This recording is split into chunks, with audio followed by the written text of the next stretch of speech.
네. 안녕하세요.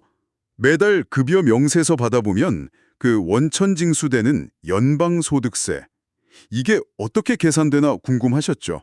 오늘 바로 그 핵심 열쇠, W4 양식 작성법에 대해 깊이 파헤쳐 보겠습니다.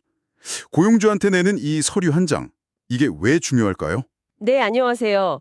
그 W4 양식은 쉽게 말해서 제 월급에서 세금 이만큼 미리 떼어가세요 하고 고용주에게 알려주는 거라고 보시면 됩니다.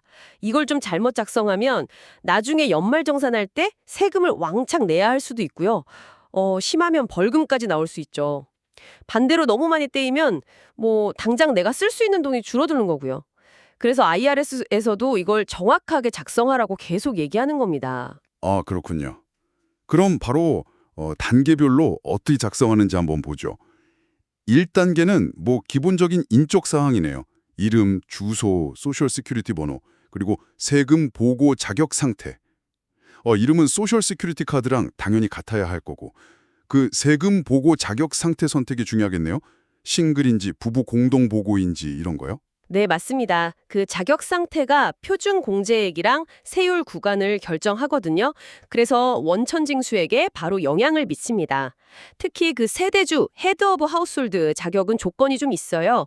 미혼이면서 부양 자격이 있는 사람과 같이 살고 또 집 유지 비용의 절반 이상을 본인이 내야 인정됩니다. 알겠습니다.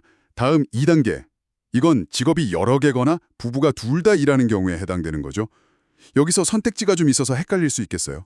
네, 그렇죠. 방법이 세 가지인데요. 첫 번째는 IRS 웹사이트에 있는 세금 원천징수 추정기, 그 온라인 툴을 쓰는 겁니다. 이게 사실 제일 정확해요.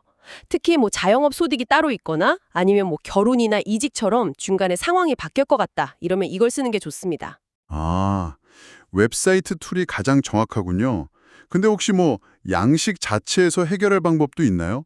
온라인이 좀 번거로울 수도 있으니까요. 네, 그럼요. 두 번째 방법이 양식 3페이지에 있는 Multiple Drops Worksheet라는 걸 작성하는 겁니다. 추정기보다는 뭐 정확도가 약간 떨어질 순 있는데 이걸 계상해서 나온 값을 4단계 C 항목에 적으면 돼요. 아, 워크시트. 마지막으로 체크박스에 체크하는 것도 있던데요. 그건 제일 간단해 보이던데? 네, 그 세 번째 옵션은 본인이랑 배우자 합쳐서 직업이 딱 두 개일 때만 쓸 수 있어요. 중요한 건 두 사람 W4 양쪽에 다 체크해야 한다는 거고요. 두 직장 월급이 비슷하면 뭐 이것도 괜찮은데 소득 차이가 좀 크면 세금을 좀 많이 떼일 수도 있어요. 그건 감안하셔야 합니다. 아, 그리고 정말 중요한 거. 2단계에서 어떤 방법을 택하든 간에 그 다음 3단계부터 4단계 B까지 내용은요. 여러 직장 중에서 월급 제일 많이 받는 곳 있죠? 그 직장의 W4 양식 딱 하나에만 적어야 합니다. 여기저기 다 적으면 안 돼요. 아, 그렇군요. 가장 높은 급여 기준으로 하나에만 적는다. 알겠습니다. 자, 그럼 3단계. 부양가족 관련 내용이네요. 이거 해당되는 분들 많으시죠? 네, 그렇죠. 자녀나 뭐 다른 부양가족 있으면 여기서 세액공제를 신청해서 원천징수액을 줄일 수 있습니다. 만 17세 미만 자녀는 한 명당 2,000달러, 그 외 다른 부양가족은 한 명당 500달러. 이걸 곱해서 합계를 적는 거죠. 근데 이것도 소득 제한이 있어요. 싱글은 연소득 20만 달러, 부부 공동보고는 40만 달러 이하여야 전액 공제되고 넘어가면 공제액이 줄어듭니다. 아, 그리고 뭐 교육비 세액공제 같은 다른 공제 받을 게 있으면 그것도 여기에 같이 합쳐서 적으면 됩니다. 네. 이제 4단계. 기타 조정 항목. 이건 선택사항이네요. 예를 들어 이자나 대당금처럼 다른 소득이 있거나 아니면 뭐 추가로 공제받고 싶을 땐 여기서 조정하는 건가요? 맞습니다. 4단계 항목들을 좀 볼게요. A 항목은 이자, 배당금, 뭐 연금 같은 거. 그러니까 직장 월급 말고 다른 소득 중에서 원천징수가 안 될 것 같은 소득액을 적는 칸입니다. 여기에 적으면 그 소득에 대한 세금도 미리 좀 내는 효과가 있는 거죠. B 항목은 표준 공제 말고 뭐 항목별 공제라든지 학자금 대출 이자 공제 아니면 IRA 납입 공제 같은 걸로 원천징수액을 더 줄이고 싶을 때 쓰는 칸이고요. 이건 3페이지에 있는 디덕션스 워크싯을 먼저 작성하고 그 결과값을 여기다 적어야 합니다. 그리고 마지막 C 항목, 이거는 매번 월급 받을 때마다 추가로 이만큼 더 떼어주세요 하고 요청하는 금액을 적는 곳입니다. 아까 2단계에서 멀티플 잡스 워크시트 쓰셨으면 그 결과값도 여기 포함될 수 있고요. 네. 복잡하지만 중요한 내용이네요. 드디어 마지막 5단계. 서명하고 날짜 적어서 내면 끝나는 거죠. 네, 맞습니다. 서명 꼭 하셔야 유효하고요. 고용주에게 제출하시면 됩니다. 그리고 추가로 그 원천징수 면제, exemption from withholding 대상인 분들이 있을 수 있어요. 작년, 그러니까 2024년에 연방소득세 낼 의무가 없었고 올해 2025년에도 없을 것 같다 하시면 신청 가능한데요. 해당되면 4단계 C 아래 빈칸에 그냥 exempt라고 쓰시고 1단계랑 5단계만 작성해서 내시면 됩니다. 단 이건 매년 갱신해야 해서 다음해 2월 17일까지는 새로 내셔야 해요. 혹시 비거주 외국인은 작성법이 다른가요? 네, 중요한 지적인데요.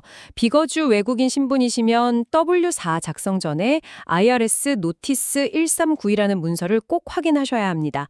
작성 지침이 좀 다를 수 있어요. 그럼 이 W4 얼마나 자주 새로 써서 내야 할까요? 매년 해야 하나요? 법적으로 매년 꼭 해야 하는 건 아닌데요.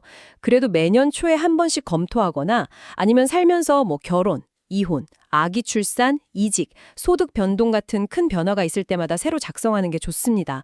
그래야 원천징수액을 가장 정확하게 유지할 수 있거든요. 특히 상황이 좀 복잡하다 싶으면 아까 말씀드린 IRS 온라인 추정기, 그걸 써보시는 게 제일 확실해요. 그렇군요. 결국 이 W4를 잘 챙겨서 정확하게 작성하는 게 연말에 갑자기 세금 폭탄 맞거나 아니면 반대로 너무 많이 떼서 환급금만 기다리는 상황을 피하는 가장 확실한 방법이겠네요. 네, 정확합니다. 지금 당장 손에 쥐는 돈 그 실수령액이랑 나중에 정산해야 할 세금 사이에서 나한테 맞는 균형점을 찾는 과정이라고 생각하시면 돼요. IRS에서 제공하는 그런 도구들을 잘 활용하시면 그 균형점 찾는 데 분명 도움이 될 겁니다. 자, 오늘 W4 양식 작성법에 대해 자세히 알아봤는데요. 마지막으로 여러분께 질문 하나 던져보겠습니다. 단순히 현재 직장 소득만 생각할 게 아니라 여러분의 투자 소득이나 다른 부수입 같은 거, 이런 전체적인 재정 상황을 다 고려했을 때 이 W4를 최적화하는 것이 여러분의 더 큰 장기적인 재정 목표를 이루는데 어떤 영향을 줄 수 있을지 한번 생각해 보시면 어떨까요?